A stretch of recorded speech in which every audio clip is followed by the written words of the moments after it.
안녕하세요. 오늘 열왕기하 14장입니다. 유다왕, 아마샤, 이스라엘왕, 여로보암 2세 이야기가 나오고 있습니다.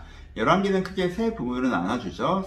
상하 합쳐서 이제 한 권의 책으로 본다면 전반부는 솔로몬 이야기가 나오고 있고요. 중반부는 이스라엘 왕, 아하 왕조를 중심으로 한 이스라엘 이야기가 나오는데 사실은 엘리야와 엘리사 이야기가 나오고 있죠. 그리고 후반부는 유다 왕들의 이야기가 나오고 있습니다.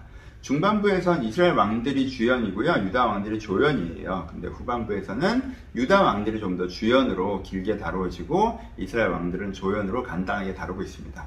이걸 아시면 읽으시는데 조금은 편하지 않을까 생각을 합니다. 왕들이 너무 많이 나와서 좀 복잡하시고 북이스라엘 중심으로 얘기하다가 또 남유다 중심으로 얘기하다 보니까 좀 헷갈리시죠? 그러니까 이렇게 이해하시면 조금 이해하시는 편하지 않을까 생각하고 조금 욕심을 부려보면 여러분 네이버에 찾아보시면 왕조의 이 이름들 다 나옵니다. 옆에서 놓고 헷갈릴 때 한 번씩 보시면 이 사람이구나 이 사람이구나 라고 역사의 위치를 좀 찾고 보시면 좀 이해하시기가 편하실 것이라고 생각을 합니다. 오늘 이야기 해보죠. 아마샤 이야기 해보도록 하겠습니다. 요아스의 아들입니다. 요아스 기억하시죠? 어릴 때 왕이 되어서 여호야다에 있을 때 선하다가 후반부에 변질돼서 암살당했던 왕이죠. 그 왕의 아들이 아마샤입니다. 아마샤에 대해서는 세 부분으로 이제 나눠 생각해 볼 수 있는데요. 첫 번째는 아마샤에 대한 평가를 생각해 볼 수 있습니다. 아마샤에 대한 평가가 되게 재밌습니다. 뭐라고 평가되어 있어요?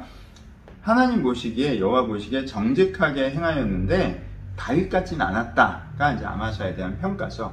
그러니까 어떤 평가예요? 신앙이 있어요. 하나님 보시기에 정직한 사람이에요. 성전 중심 신앙을 갖고 있는 사람이에요.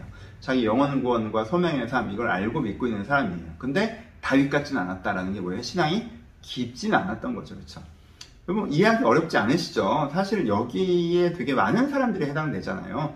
여러분들이 아주 여로보암 신앙, 나는 영혼 구원, 하나님을 따르는 거, 이거 다 소용없고 난 도움만 받고 이런 분들 별로 없잖아요. 사실은 여러분들이 복음의 십자가를 믿는 그 영혼 구원의 신앙이 있으시잖아요. 근데 깊진 않고 산당 신앙이 조금 붙어 있어.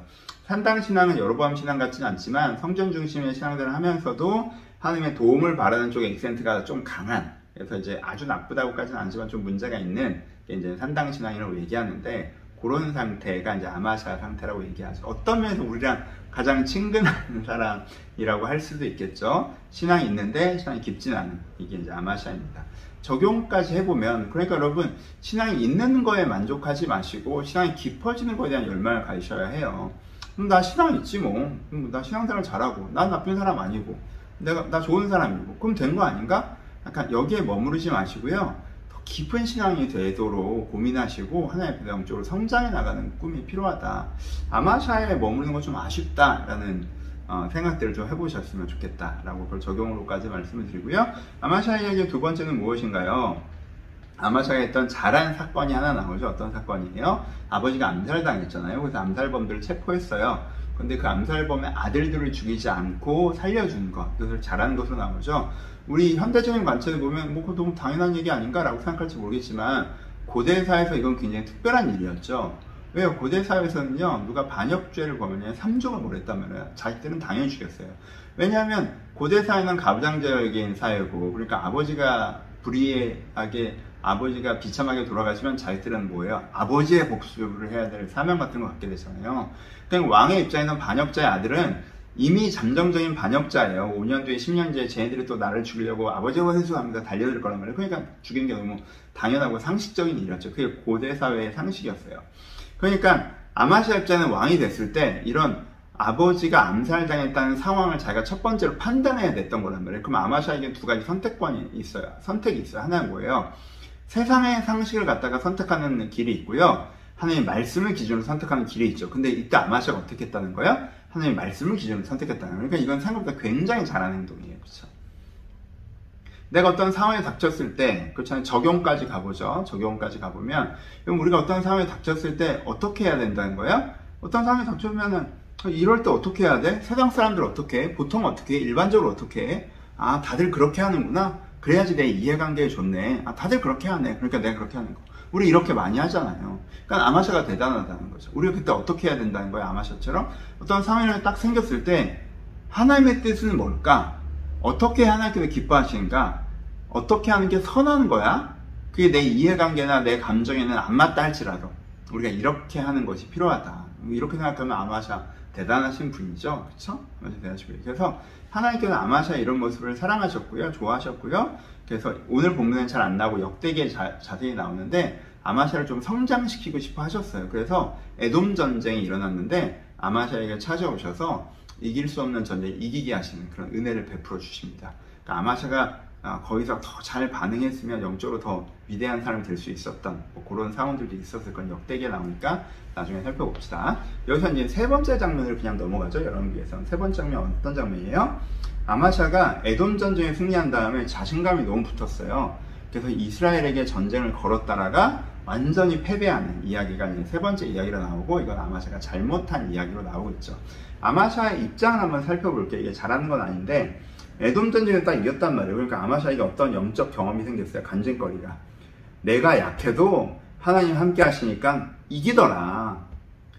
그러니까 성경에 나오는 여리고가 무너지는 이야기가 그냥 옛날 이야기가 아니야.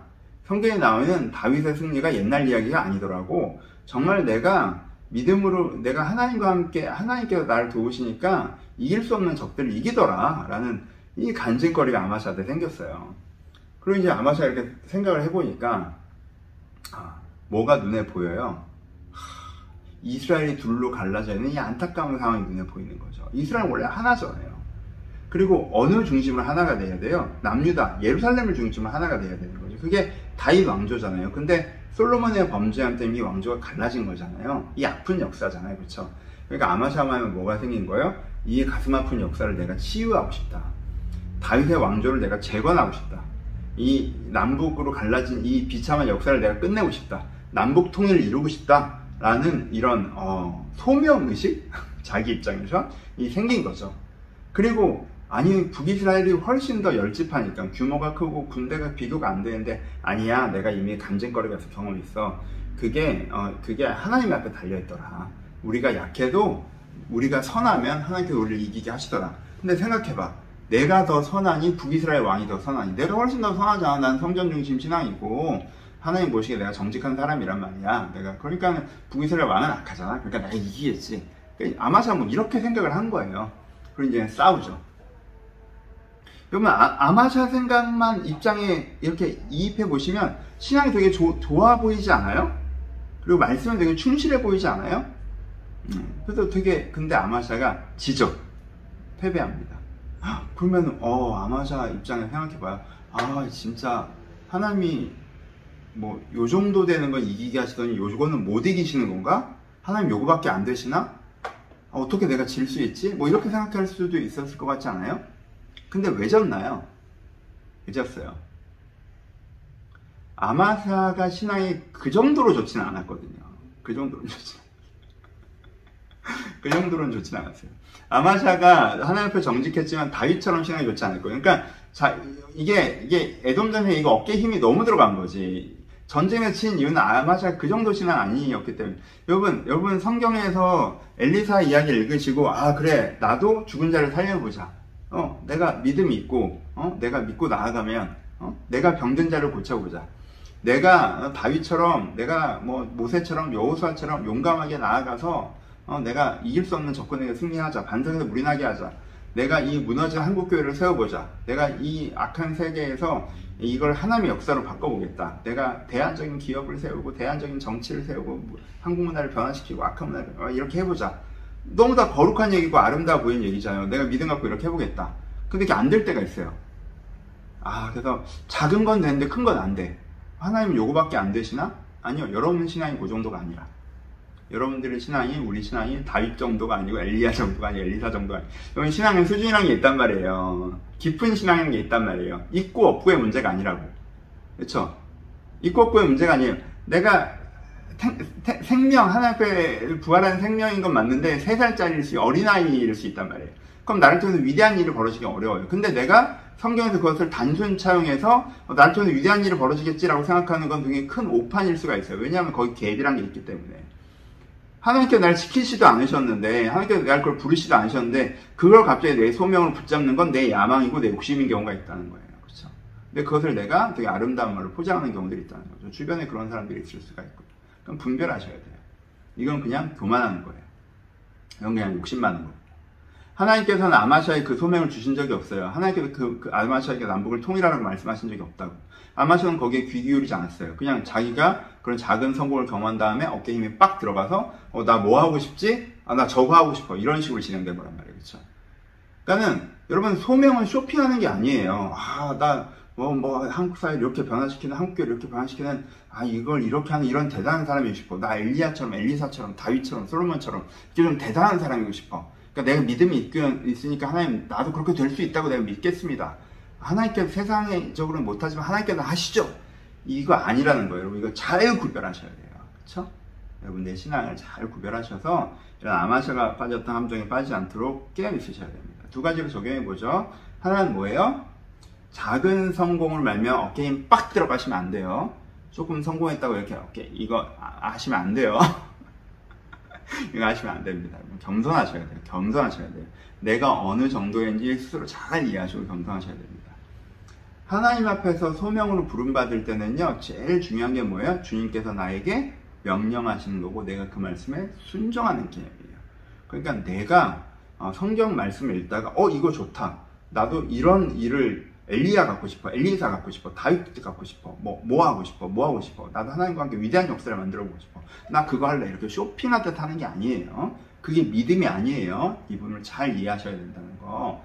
여러분들의 영적인 수준, 그러니까 신앙이라는 게 깊이가 있다는 거 잘 이해하셨으면 좋겠습니다. 하고요. 이제 다음 여로보암 2세 얘기 잠깐 해야겠죠. 여러분 여로보암 2세가 악한 사람이었어요. 그러니까 되게 바알 숭배 아합 같은 악은 아니더라도 이런 여로보암의 죄에서 떠나지 못한 하나님을 수단화시키는 그 정도의 수준의 사람이었거든요.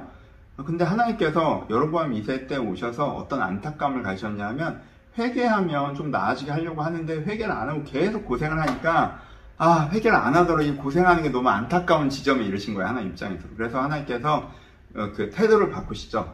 축복으로 말미암아 콜링하려고 하세요. 그래서 요나를 먼저 보내셔서 니네 시대에 위대한 승리가 있을 거야 라고 예언을 하시고 그 예언이 성취되게 하시죠. 잘 되게 하세요. 되게. 그 잘 되게 하시는 거에서 그 잘 되는 것들을 통해서 그들이 변화되기를 바라시면서 그렇게 이제 하나님께서 일하시는 시기가 여로보암 2세 시기였습니다. 근데 여기에 뭔 없어요? 여로보암 2세의 영향력은 아무것도 없어요. 여로보암 2세는 그냥 똑같은 애였어요. 그냥 평범한 정도의 나쁜 왕이었단 말이에요. 그쵸? 근데 겉으로 드러나기엔 어떻게 보여요? 여로보암 2세가 다윗 솔로몬 시대에 준하는 전성기를 이끌어온 위대한 왕처럼 보이는 조금은 우스꽝스러운 상황이 여로보암 2세 시대의 모습입니다. 이것도 적용해 볼 수 있겠죠? 그러니까 여러분 그 사람의 결과로 그 사람을 평가하는 거에 주의하셔야 돼요. 누가 대단한 일을 하면 대단한 사람인 것 같죠. 그런 경우도 있는데 아닌 경우도 많아요. 그냥 얻어걸린 경우가 많다고. 여로보암 2세처럼. 그러니까 인간적으로 결과만 놓고 보면요, 이스라엘 역사에서 여로보암 2세는 어디 가야 되냐면 다윗 솔로몬 다음에 가야 돼요. 하지만 실제는 그렇지 않죠. 수많은 평범한 정도의 악한 왕 중에 하나에 지나지 않아요. 그러니까 결과로 그 사람을 평가하는 거에 주의하셔야 돼요. 여러분들 자신에게도 이걸 적용하셔야 돼요. 다른 사람 평가하는 데 쓰려고 하는 거 아니니까. 내가 요즘에 좀 잘 나간다고 내가 잘하고 있다고 착각하시면 안 돼요. 내가 요즘에 결과가 좋다고 내가 대단해졌다고 착각하시면 안 된다고. 그렇게 하시면 오해가 생겨요. 내가 별로 잘한 게 없는데 일이 잘 되잖아요? 하나님께 감사하시고 이때부터 잘하려고 하셔야 돼요. 오히려 내가 잘하지 않았는데 이렇게 축복해 주셨네? 하나님 감사합니다. 내가 이렇게 축복해 주셨어. 이걸 보니까 하나님께 정말 능력 있으시군요. 저를 사랑하시군요. 하나님 제가 이제부터 잘할게요. 이렇게 가셔야 돼요. 그래야 그 축복이 사라지지 않아요. 그렇지 않고 축복해 주셨는데 내가 잘한 게 아닌데 축복을 해주셨는데 내가 뭐나 된 것처럼 이러고 있으면요, 그거 다 회수됩니다. 결국 여로보암 2세 다음에 부귀세는 어떻게 됩니까? 멸망의 길로 가버리죠. 그렇죠? 이 부분을 잘 이해하셔서 내가 결과로 사람을 평가하고 결과로 나를 평가하지 말고 오히려 하나님께서 좋은 일을 해주셨다면 이게 정말 회심해야 되는 타이밍이구나. 이때부터 진짜 잘해야 되는 오히려 긴장감을 가지시고 하나님께를 잘 섬기는 여러분들이 되셨으면 좋겠습니다. 또 다양한 부분들이 있으니까요. 읽으시면서 다양하게 은혜 받으셨으면 좋겠습니다. 감사합니다.